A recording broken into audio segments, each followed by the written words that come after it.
Pagi itu, langit cerah dan pasar kota sedang ramai. Xiaoyan melangkah santai melewati kerumunan pedagang, tapi matanya fokus hanya pada satu hal, gerobak cilok legendaris di ujung jalan. Selama sebulan penuh, ia menahan diri, menghemat uang, dan menahan lapar hanya demi momen ini. Hari ini, ia akan melahap cilok dengan bumbu kacang yang katanya bisa membuka jalur energi para pendekar. Bau wangi cilok rebus bercampur bumbu kacang mulai menyusup ke hidungnya. Xiaoyan berhenti sejenak menghirup dalam-dalam dan tersenyum seperti pahlawan yang akhirnya kembali ke rumah. Hanya sedikit lagi, gumamnya pelan, langkahnya dipercepat, aura semangat mulai memancar dari tubuhnya. Semua latihan jurus yang berat terasa sepadan jika akhirnya bisa menyantap cilok panas ini. Ketika tiba di depan gerobak penjual cilok, seorang kakek tua dengan senyum ramah langsung menyapanya. Xiaoyan mengeluarkan sekeping koin perak hasil tabungannya dan berkata dengan penuh keyakinan, "Seporsi cilok jumbo, Pak." Ia bahkan sudah membayangkan tekstur kenyalnya di lidah sambil membiarkan bumbu kacang mengalir ke hati. Namun, senyum sang penjual mendadak berubah jadi canggung. Ia menggaruk kepala, menunduk, lalu berkata dengan nada pelan yang terdengar seperti dentang gong kematian di telinga Xiaoyan, "Maaf, nak, ciloknya habis." Seolah dunia berhenti berputar, suara pasar mendadak menghilang dan hanya detak jantung Xiaoyan yang terdengar semakin cepat, semakin panas. Angin yang tadinya hangat kini berubah menjadi hembusan dingin yang menusuk tulang. Rambut Xiaoyan sedikit terangkat, pakaian putihnya berkibar dan tatapan matanya tajam seperti pedang. Habis, ucapnya pelan tapi nada suaranya membuat beberapa pembeli di dekatnya mundur selangkah. Ada getaran energi yang mulai membuncah di udara. Beberapa bocah yang sedang bermain di dekat situ langsung berhenti dan menatap. Bahkan seekor ayam yang tadinya sibuk mematuk jagung ikut menoleh. Xiaoyan mengatupkan tinjunya dan percikan api kecil mulai terlihat di sela-sela jarinya. Penjual cilok mencoba tertawa gugup. "Hehe, mungkin besok datang lagi." Tapi kata-kata itu justru seperti bensin yang dituangkan ke api. Petir kecil menyambar di belakang Xiaoyan. Beberapa pedagang tetangga mulai menutup lapak mereka. "Tidak, hari ini aku akan makan cilok," katanya tegas. Suaranya menggema seperti mantra kuno. Saat itulah dari kejauhan Cailin muncul dengan langkah santai, di tangannya segelas cilok panas berbalut bumbu kacang kental. Xiaoyan, kamu di sini rupanya," sapa Cailin sambil mengunyah cilok. Ia tidak sadar situasi di pasar sudah setingkat siaga merah. Tatapan Xiaoyan langsung mengunci ke arah mangkuk cilok di tangan Cailin. Bukan ke Cailin, bukan ke senyumnya, tapi murni ke ciloknya. "Itu cilok terakhir dari gerobak ini ya?" tanya Xiaoyan pelan.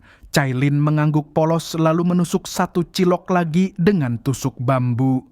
Xiaoyan bisa mendengar bunyi plop lembut ketika cilok itu diangkat seolah memperlambat waktu. Aura api di sekelilingnya semakin pekat dan bahkan tanah di bawahnya mulai retak sedikit. Tanpa basa-basi, Xiaoyan melangkah maju. "Serahkan cilok itu," ujarnya. Cailin tertawa kecil, "Kenapa? Ini punyaku." Beberapa warga yang menonton mulai berbisik, sebagian memasang taruhan siapa yang akan menang. Seseorang bahkan berbisik, "Kalau sampai ciloknya jatuh, sayang banget tuh bumbunya." Dalam sekejap, Xiaoyan mengaktifkan jurus api langit ketiga. Cahaya merah menyala dari kedua tangannya, membuat udara sekitar terasa panas. Cailin tidak mau kalah, ia memegang ciloknya erat dan melompat mundur sambil memancarkan aura angin. Kini pasar berubah menjadi arena pertarungan demi cilok. Tusukan bambu yang memegang cilok itu terayun ke kiri dan kanan, sementara Xiaoyan menghindar sambil mencoba meraih. Setiap kali hampir berhasil, Cailin memutar badannya dengan gerakan licin. Penonton bersorak, beberapa bahkan bersiul mendukung salah satu pihak. "Kau tidak akan pernah mendapatkan cilok ini, Xiaoyan," teriak Cailin. Xiaoyan membalas, "Kita lihat saja nanti."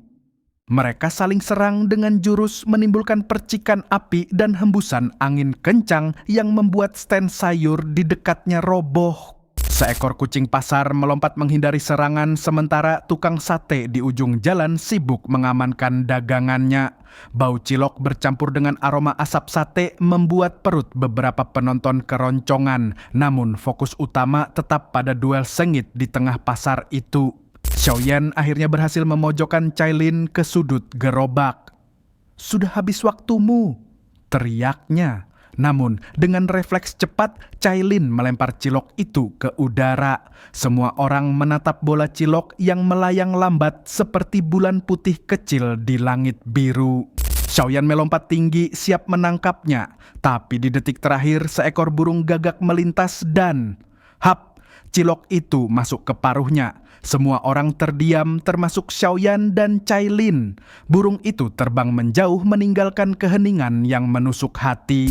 Xiaoyan berdiri tertegun, napasnya berat. Cailin menunduk lalu mulai tertawa terbahak-bahak. "Sepertinya takdir memang tak mengizinkanmu makan cilok hari ini." Xiaoyan menghela napas panjang mencoba menenangkan diri meski matanya masih menyala merah. Penjual cilok mendekat dan menepuk bahu Xiaoyan. "Besok datang lagi nak, akan aku simpan cilok spesial untukmu." Xiaoyan mengangguk lemas lalu berjalan menjauh, tapi dalam hatinya ia berjanji besok tidak akan ada yang bisa menghalanginya. Para penonton mulai bubar masih membicarakan duel cilok itu. Beberapa anak kecil menirukan jurus-jurus Xiaoyan dan Cailin dengan tusuk bambu bekas. Pasar kembali normal, tapi cerita tentang pertarungan cilok legendaris akan terus hidup di antara warga. Sambil berjalan, Xiaoyan menatap langit biru.